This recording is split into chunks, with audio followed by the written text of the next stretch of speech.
जिज्ञासु दर्शकों बहुत बहुत अभिनंदन है, स्वागत है आप सभी का इस चैनल पर। तो जैसा कि हमारी श्री शिव महापुराण की श्रृंखला चल रही है और आज हम चर्चा का कार्यक्रम लेकर उपस्थित हुए हैं और आज जो हमारी चर्चा का विषय है वह है सती का योग अग्नि द्वारा अपने शरीर को भस्म करना। माता सती योग अग्नि के माध्यम से अपने शरीर को भस्म करती है, वो हम आज के इस व्याख्यान में श्रवण करने वाले हैं। पिछले के व्याख्यान में हमने श्रवण किया कि दक्ष प्रजापति किस तरह से भगवान शिव जी से द्वेष करते हैं, उनसे नफरत करते हैं, किस कारण से करते हैं, वो हमने पिछले के व्याख्यान में श्रवण किया है। फिर आगे ब्रह्मा जी नारद जी से कहते हैं कि एक समय दक्ष ने एक बड़े यज्ञ का आयोजन किया। दक्ष एक बहुत बड़े यज्ञ का आयोजन करते हैं और उस यज्ञ में सभी देवताओं तथा ऋषियों को बुलाया। राजा दक्ष जो प्रजापति दक्ष हैं वो एक बहुत बड़े यज्ञ का आयोजन करते हैं उस यज्ञ में सब देवताओं और ऋषियों को बुलाते हैं। देवता तथा ऋषिगण बड़े उत्साह के साथ उस यज्ञ में जा रहे थे। देवता और ऋषिगण बड़े उत्साह के साथ उस यज्ञ में जा रहे थे। प्रजापति दक्ष का निमंत्रण पाकर के सभी देवता और ऋषिगण यज्ञ में भाग लेने के लिए जा रहे थे। जब माता सती को यह मालूम हुआ कि मेरे पिता दक्ष ने एक बड़े यज्ञ का आयोजन किया है, तो उन्होंने भगवान शंकर से वहां जाने की अनुमति मांगी। माता सती भी उस यज्ञ में जाने की अनुमति भगवान शंकर से मांगते हैं। तो भगवान शंकर बोले, हे देवी, तुम्हारे पिता दक्ष मेरे द्रोही हो गए हैं। वो मुझसे द्रोह करते हैं, मुझसे वो द्वेष करते हैं। इस कारण से उन्होंने मुझे निमंत्रण नहीं दिया है। और जो लोग बिना बुलाए दूसरों के घर जाते हैं वे वहां अनादर ही पाते हैं, जो मृत्यु से भी बढ़कर होता है। इस तरह से भगवान शंकर जी माता सती को समझाते हैं कि राजा दक्ष ने हमें नहीं बुलाया है, हमें न्योता नहीं दिया है, निमंत्रण नहीं दिया है, क्योंकि वो मुझसे द्रोह करते हैं, इसलिए हमें वहां नहीं जाना चाहिए। तुम भी वहां मत जाओ, क्योंकि जो बिना बुलाए जाते हैं वो मृत्यु के समान ही होता है, वो मृत्यु से भी बढ़कर होता है। ऐसा भगवान शंकर जी माता सती को समझाते हैं। लेकिन भगवान शंकर की यह बात सुनकर सती अपने पिता पर बहुत कुपित हुई। पहले तो वो अपने पिताजी पर क्रोध करती है, कुपित होती है अपने पिता के प्रति और वहां जाने के लिए तत्पर हो गई, लेकिन वो मानती नहीं है। वहां जाने के लिए वो तत्पर हो जाती है। शिव जी ने फिर अपने गणों के साथ सजे हुए नंदी वृषभ पर माता सती को विदा किया। अब माता सती जब बार बार जाने की ही जिद करती है तो भगवान शंकर जी अपने गणों के साथ सजे हुए नंदी पर सवार करके माता सती को बिठाकर विदा कर देते हैं। यज्ञशाला में शिव का भाग न देखकर असहनीय क्रोध प्रकट करते हुए वे विष्णु आदि सब देवताओं को फटकारने लगी। और जब माता सती यज्ञशाला में जाती है तो वहां पर सभी देवी देवताओं के लिए स्थान है, लेकिन भगवान शिव का कोई स्थान नहीं बनाया गया है। प्रजापति दक्ष ने भगवान शिव के लिए कोई स्थान नहीं बनाया है।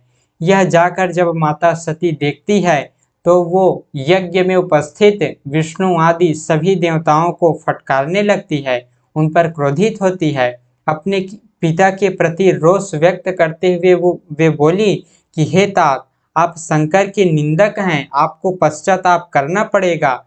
इस लोक में महान दुख भोग कर अंत में यातना भोगनी पड़ेगी। आप भगवान शंकर जी से द्वेष कर रहे हैं, उनसे द्रोह कर रहे हैं, इसका बहुत बड़ा दुख आपको झेलना पड़ेगा, बहुत बड़ा कष्टकारी परिणाम आपको झेलना पड़ेगा। ऐसा माता सती अपने पिता को कहती है। शिव, यह दो अक्षरों का नाम अगर एक बार उच्चारित हो जाए, शिव नाम अगर मुख से उच्चारित हो जाए तो संपूर्ण पाप खत्म हो जाते हैं, सब पाप नष्ट हो जाते हैं।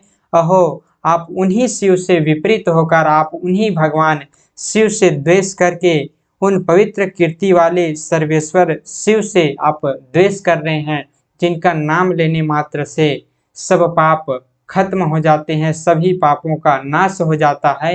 हे पिताश्री, आप उन्हीं महेश्वर भगवान शिव से द्वेष कर रहे हैं, आपको धिक्कार है। इस तरह से माता सती कुपित होकर अपने पिता के प्रति इस प्रकार से वचन कहती है, और वहां यज्ञशाला में उपस्थित सब देवी देवताओं को भी वो फटकारती है, उन पर भी क्रोधित होती है कि तुम सबको धिक्कार है कि यहाँ भगवान शिव नहीं है, भगवान शिव के लिए इस यज्ञशाला में कोई स्थान नहीं है। इस बात को जानते हुए भी तुम लोग यहाँ पर ठहरे हुए हो, तुम लोग यहाँ पर विराजमान हो, तुम लोगों को धिक्कार है। इस तरह से देवी सती, माता सती सब देवी देवताओं को फटकारती है, अपने पिता पर क्रोधित होती है कि धिक्कार है, जिस भगवान शिव का नाम लेने से सब पाप नष्ट हो जाते हैं, जो समस्त लोकों के स्वामी है, समस्त लोकों के ईश्वर है, उनसे आप द्वेष कर रहे हैं, उनसे आप विद्रोह कर रहे हैं, उनके लिए आपने इस यज्ञशाला में कोई स्थान नहीं बनाया, आपको धिक्कार है। और सभी देवी देवता को भी कहती हैं कि आप सभी को धिक्कार है। इस तरह से माता सती कहती हैं। इस प्रकार दक्ष पर कुपित होकर अपने शरीर को त्यागने की इच्छा से सती ने योग मार्ग से शरीर के दग्ध हो जाने पर पवित्र वायुमय रूप धारण किया, और माता सती इस अपने पति भगवान शिव के अपमान को नहीं सह पाती है, वे इस परिस्थिति को नहीं झेल पाती है, भगवान शिव के अपमान उनसे बर्दाश्त नहीं हुआ जाता, और फिर माता सती अपने इस शरीर को नष्ट करने का फैसला लेती है कि धिक्कार है मेरे इस शरीर पर, जो दक्ष के वीर्य से, दक्ष के द्वारा उत्पन्न हुआ है, उस मूर्ख दक्ष पर, जिन्होंने भगवान शिव के लिए कोई स्थान नहीं बनाया, जो भगवान शिव का अपमान करते हैं, जो भगवान शिव से द्वेष करते हैं, जगत के स्वामी, मेरे स्वामी भगवान शिव से द्वेष करते हैं, उस दक्ष पर धिक्कार है, और उस दक्ष के द्वारा ही मेरे इस शरीर का जन्म हुआ है, तो मेरे इस शरीर को भी धिक्कार है। ऐसा सोच करके, ऐसा संकल्प करके ऐसा विचार कर माता सती अपने शरीर को नष्ट करने का फैसला लेती है, और योग मार्ग से अग्नि प्रकट करती है, और उस अग्नि में, योग मार्ग से वो अग्नि प्रकट करके अपने शरीर को समर्पित कर देती है, उस अग्नि को समर्पित कर देती है। उसके बाद पति के चरण कमल का चिंतन करते हुए सती ने अन्य सब वस्तुओं का ध्यान भुला दिया, और वहां उन्हें पति के चरणों के अतिरिक्त कुछ दिखाई नहीं दिया। जिस समय माता सती अपना शरीर अग्नि को समर्पित करती है, उस समय वो भगवान शिव का ही ध्यान करती है, उनके चरणों का ही ध्यान करती है, उनके अतिरिक्त कोई वस्तु माता सती को दिखाई नहीं दिया। हे मुनि श्रेष्ठ, इस प्रकार से यज्ञ अग्नि में गिरा उनका निष्पाप शरीर अग्नि से जलकर उनकी इच्छानुसार उसी समय भस्म हो गया। उसी समय माता सती अपने उस देह को भस्म कर देती है, अग्नि को समर्पित कर देती है, भगवान शिव का ध्यान करते हुए, उनके चरणों का ध्यान करते हुए। उस समय देवताओं आदि ने जब यह घटना देखी, अब सब देवता वहां पर उपस्थित हैं, और माता सती को इस तरह से करती हुई जब देखती है कि माता सती ने तो अपना देह त्याग कर दिया, अग्नि को समर्पित कर दिया, तो वे बड़े जोर से हाहाकार करने लगे। भगवान शिव के गण भी जो माता सती के साथ आए हुए थे, वो भी हाहाकार करने लगे, अनेक प्रकार के उत्पात मचाने लगे। सती के प्राण त्याग को देखकर शिव जी के पार्षद शीघ्र ही अस्त्र शस्त्र लेकर खड़े हो गए। जो भगवान शिव के पार्षद हैं, उनके गण हैं, वे अस्त्र शस्त्र लेकर खड़े हो गए। उसी समय आकाशवाणी हुई, समस्त देवता आदि यज्ञ मंडप से शीघ्र निकलकर अपने अपने स्थान को चले जाएं। इस तरह से आकाशवाणी होती है कि यहाँ पर जितने भी देवता उपस्थित हैं, वो सभी इस यज्ञ मंडप से शीघ्र निकल जाएं और अपने अपने लोकों को चले जाएं, अपने अपने स्थान को चले जाएं। इस तरह से आकाशवाणी होती है। तो इस तरह से माता सती अपने देह को योग मार्ग से अग्नि को समर्पित कर देती है, योग अग्नि में भस्म कर देती है। भगवान शिव के अपमान उनसे सहा नहीं जाता, और भगवान शिव के अपमान के कारण, भगवान शिव के अपमान के कारण वो अपना देह नष्ट कर देती है उस यज्ञशाला में।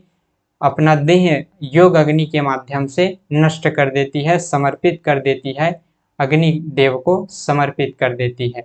तो इस तरह से दर्शकों हम संक्षिप्त में शिव महापुराण की कथा श्रवण कर रहे हैं, क्योंकि भगवान शिव की लीला तो बृहद है, विस्तार है, अनंत है, असीमित है, लेकिन हम उन्हीं की कृपा से संक्षिप्त में, कम समय में, कम शब्दों के द्वारा संक्षिप्त में इस कथा को कहने का, समझने का प्रयास कर रहे हैं। आशा करता हूँ आप सभी ने श्रवण किया होगा कि किस तरह से माता सती योग अग्नि में अपनी देह समर्पित करती है, वो आज हमने इस व्याख्यान में श्रवण किया। कथा कहने में कुछ त्रुटि हो जाती हो तो उसके लिए क्षमा करें। और श्री रामचरितमानस की श्रृंखला जब हम श्रवण कर रहे थे तो उस श्रृंखला में भी हमने इस कथा को माता सती द्वारा योग अग्नि में देह भस्म करने की इस कथा को हमने वहाँ भी श्रवण किया है। तो आप सभी लोग श्री रामचरितमानस का भी श्रवण करिए, इस चैनल के माध्यम से इस चैनल पर उपलब्ध है, और भगवान शिव की कथाओं का भी श्रवण करते रहिए। तो आज के इस व्याख्यान को हम यहीं पर विराम देते हैं।